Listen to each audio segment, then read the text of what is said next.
Social മീഡിയയിൽ സജീവ ചർച്ചയായി മാറിയിരിക്കുന്ന രേണു സുധിയെ വിടാതെ പിന്തുടരുകയാണ് ചില യൂട്യൂബർമാർ. രേണുവിൻ്റെ സ്വകാര്യ ജീവിതം ചികഞ്ഞു പോകുന്നവർ ഏറെയാണ്.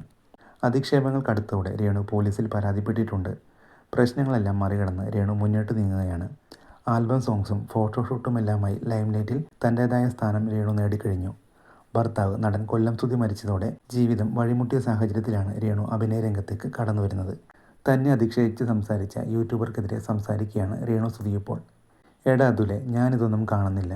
എൻ്റെ കുടുംബക്കാരെയും കൂടി വലിച്ചിഴച്ചപ്പോഴാണ് പ്രതികരിച്ചത്. എനിക്ക് രണ്ടാമത്തെ പ്രസവം എന്നുവരെ പറഞ്ഞു. ഞാൻ ഒന്നേ പ്രസവിച്ചിട്ടുള്ളൂ എന്ന് എനിക്കും എൻ്റെ വീട്ടുകാർക്കും അറിയാം. പിന്നെ ഇവൻ എൻ്റെ രണ്ടാമത്തെ പ്രസവം എന്ന് പറയുന്നു. ഇവന് നാണമുണ്ടോ? ഒരു സ്ത്രീയെപ്പറ്റി ആവശ്യമില്ലാത്ത കാര്യങ്ങൾ പറയാൻ. എൻ്റെ ശരീരത്തെപ്പറ്റി ഇവനാണ് അറിയുന്നത്. ഒരു ഫോണും കോലും ഉണ്ടെങ്കിൽ ഇവന് എന്ത് തോന്നിവാസവും കാണിക്കാമെന്ന അവകാശമുണ്ടോ? ഉണ്ടെങ്കിൽ എൻ്റെ കേസ് എടുക്കണ്ടേ? സ്ത്രീത്വത്തെ അപമാനിച്ച് തന്നെയാണ് അവൻ സംസാരിച്ചത്. കേസിനെക്കുറിച്ച് താൻ കൂടുതൽ വിവരങ്ങൾ പറയുന്നില്ലെന്നും രേണു സുധി വ്യക്തമാക്കി. അതിലല്ലാതെ വേറെ വ്ളോഗർമാരും ചെയ്യുന്നുണ്ട്. അവരുടെ ആവിഷ്കാര സ്വാതന്ത്ര്യമാണ്, അവർ ചെയ്യട്ടെ. ഇതൊരു ദിവസം രാവിലെയും ഉച്ചയ്ക്കും വൈകുന്നേരം CBI അന്വേഷണം പോലെയങ്ങ് നടക്കുകയാണ്. ഞാൻ പണ്ട് താമസിച്ചിടത്ത് എന്ന് അന്വേഷിക്കുക, കുറേ പെണ്ണുങ്ങളുടെ വോയിസ് ഇടുക. ഇതൊക്കെ കേട്ട് രേണു സുധി തളർന്നു പോയെന്നാണ് വിചാരം. രേണു സുധി ഇങ്ങനെയുള്ള ഓലപ്പാമ്പ് കണ്ട് പേടിക്കില്ല. കുറച്ച് ദിവസം കഴിയുമ്പോൾ നിർത്തുമെന്ന് ഞാൻ വിചാരിക്കും.